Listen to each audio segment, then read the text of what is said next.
ہم صرف لطف اندوز ہوتے ہیں ان قصوں سے، چونکہ ذاکروں نے قرآنی آیات کو انہی مقاصد کے لیے استعمال کیا ہے. غور و فکر و تدبر نہیں کیا ہم نے، صرف نعرے لگوانے کے لیے اور معزوز ہونے کے لیے ان مضامین کو استعمال کرتے ہیں. قصیدے بنائے ہوئے ہیں، مضامین بنائے ہوئے ہیں، بھاگ گئے، پھر نیچے مومن وجد میں آ جاتے ہیں وہ بھاگ گئے. افسوس کرو کہ بھاگ گئے، افسوس کا مقام ہے نہ کہ خوشی کا مقام. کتنا خوش ہوتے ہیں یہ بھاگ گئے. صحابہ بھاگ گئے، خوشی کی بات ہے.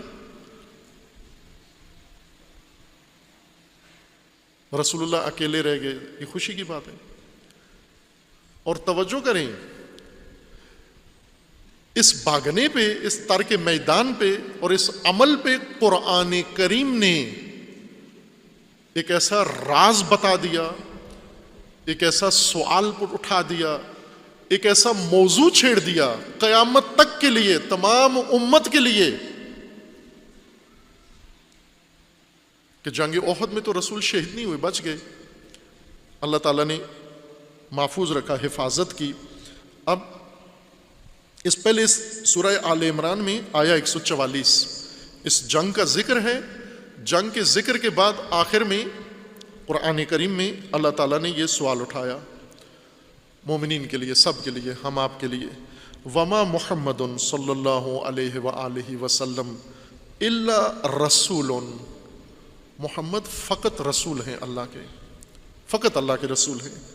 قد خلت من قبلہ الرسل، ان سے پہلے بھی رسول گزرے ہیں، یہ پہلے رسول نہیں ہیں، یہ آخری رسول ہیں، خاتم الانبیاء ہیں. ان سے پہلے بھی رسول آئے ہیں اپنی اپنی امتوں میں شریعت و کتاب لے کر اور گزر گئے ہیں. قد خلت، آئے اور گزر گئے. افا ان ماتا، آیا یہ رسول اگر وفات پا جائیں، موت آ جائے، او قتلا، یا قتل ہو جائیں، شہید ہو جائیں، اسی جنگ احد میں اگر شہید ہو جاتے رسول اللہ، انقلبتم علی اعقابکم، تم لوگ کیا کرو گے اگر رسول شہید ہو گئے؟ مانا کہ شہید ہو گئے. فرض کرو جو افواہ اڑی، اللہ تعالیٰ نے رسول اللہ کی حفاظت فرمائی، رسول اللہ وہاں دشمنوں کی اس زد میں حملے میں نہیں آئے، لیکن آخرکار وفات تو ہو گئی رسول اللہ کی اس دنیا سے. اگر اسی جنگ میں شہادت ہو جاتی، قرآن فرما رہا ہے کہ اگر وفات ہو گئی یا شہادت ہوئی کہ ایک دن تو ہونا ہے یہ، انک میت و انہم میتون، اللہ تعالیٰ کا رسول اللہ کو فرمانا ہے کہ آپ نے بھی اس دنیا سے جانا ہے، سب نے اس دنیا سے جانا ہے. یہاں دنیا میں آئے ہی دنیا سے جانے کے لیے ہیں، اس لیے بھیجا گیا ہے. یہاں مقیم نہیں ہونا، آخر تک رہنا نہیں ہے کسی نے، سب نے جانا ہے دنیا سے. اب اگر رسول دنیا سے چلے گئے، رہبر دنیا سے چلے گئے، پیشوا دنیا سے چلے گئے، شہادت یا وفات کے نتیجے میں انقلبتم علی اعقابکم، تم لوٹ کر واپس اپنی پچھلی حالت پہ چلے جاؤ گے. انقلبتم، پلٹ جاؤ گے، علی اعقابکم، اپنے عقب پر، سابقہ حالت پر.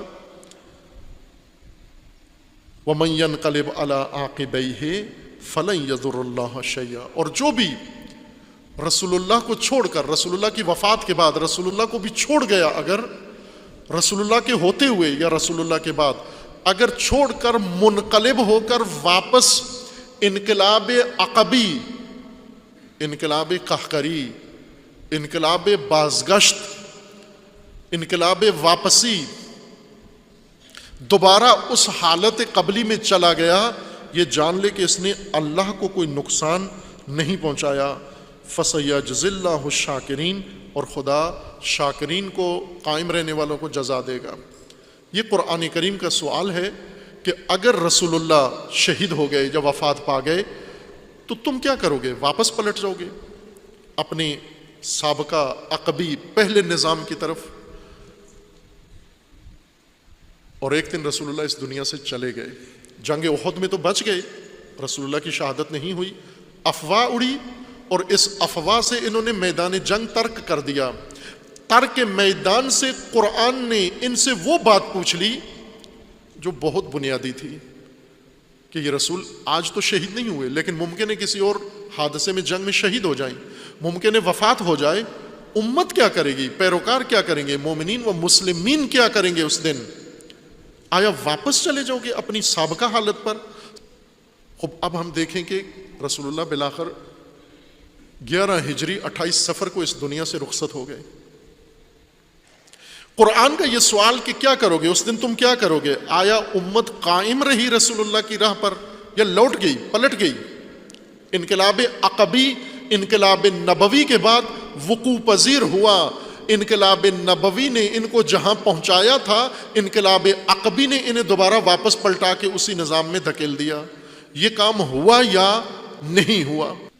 توجہ فرمائیں. وہ فرار جو جنگ احد میں ہوا تھا اور جس کو سن پہ آپ مسکراتے ہو, اس فرار میں آپ بھی شامل ہیں, ہنسنے والے بھی اس پر شامل ہیں, ہنسانے والے بھی اس میں شامل ہیں. کیوں؟ کہ پھر یہ لوٹ کر نظام نبی کی طرف کوئی بھی نہیں گیا. وہ بتاؤ مجھے, ہنسانے والوں بتاؤ, بھاگنے والوں پر ہنسانے والے بتاؤ, کیا تم نظام نبی کی طرف لوٹ کر آئے ہو؟ کیا اللہ نے جو نظام بنایا تھا آپ اسی کے اوپر قائم ہو, دوسروں پہ ہنستے ہو؟ انہوں نے میدان جنگ چھوڑا, تم نے دین کا میدان چھوڑ دیا, امامت کا میدان چھوڑ دیا, ولایت کا میدان چھوڑ دیا, توحید کا میدان چھوڑ دیا, اللہ کا میدان چھوڑ دیا. کہاں پہ ہنس رہے ہو ایک دوسرے کے اوپر؟